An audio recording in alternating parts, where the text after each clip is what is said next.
20h, 21h, c'est Storytelling en direct sur Fréquence ESJ. Notre prof d'histoire, Axel Rebaud, a encore des copies à corriger. Oui, c'est dommage, mais entre deux séances de correction, Axel, vous avez dégagé du temps pour nous accorder une leçon particulière sur Caligula, empereur romain de tous les excès. Effrayé à l'idée que l'histoire ne retienne pas son nom, il a trouvé la solution, toute simple, lancer une bonne vieille guerre comme on les aime. Mais oui, voilà, la guerre, il n'y a que ça pour marquer l'histoire. Voilà.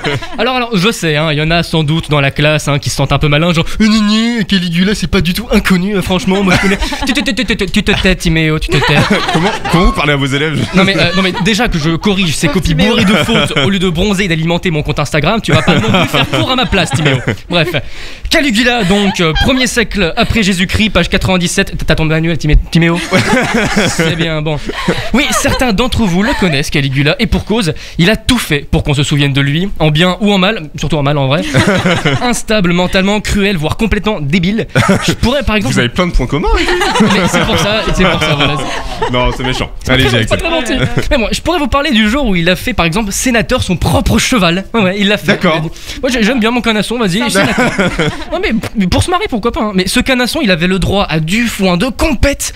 Et quand il voulait rentrer dans son local pour pioncer, il fallait pas lui barrer la route. Sinon... Au nom de quoi vous m'empêchez d'entrer dans mon local? Je suis un parlementaire. C'est lui qui l'a dit. Ah oui, mais pour devenir légendaire et qu'on se souvienne de lui, il a tenté ce que même son prédécesseur n'avait pas réussi, conquérir la Grande-Bretagne. Et suite à des mois d'une guerre sanglante, de batailles acharnées, d'affrontements féroces, il a perdu. Il s'est pris une dérouillée, mais hors de question pour l'empereur mégalomaniacus de revenir sans au moins une petite victoire. Il est alors sur la plage, comme vous peut-être, en ce moment, au nord de la France, en Normandie. Ses troupes n'ont qu'une envie, c'est de rentrer à la maison. Pitié, s'il vous plaît. Mais l'empereur veut sa victoire, il aura. Chevauchant son fonctionnaire de cheval, il déclare alors la guerre à l'océan. L'océan, à la mer. Ouais, et plus précisément à Neptune, dieu de la mer. Il ordonne alors à son armée de dégainer leur épée et de taper dans la mer. C'est très sérieux, C'est pas de une mettre blague, des coups de couteau à la mer, quoi. Épée, hache, lance, salve de flèches, même des tirs de balistes sont exigés par l'empereur. Alors les balistes, vous voyez, c'est comme des énormes arbalètes mais de la taille de grosses catapultes. Mais alors, je me mets à la place des soldats, ils devaient se dire, mais qu'est-ce qu'on fait de notre vie? Qu'est-ce qu'on fait là, Brutus? Tais-toi, tape dans l'eau. Ça fait 8 mois que j'ai pas vu ma femme. Tout ça pour qu'en fait ça fasse juste un gros plouf dans l'eau, quoi. Enfin, ouais, bah oui.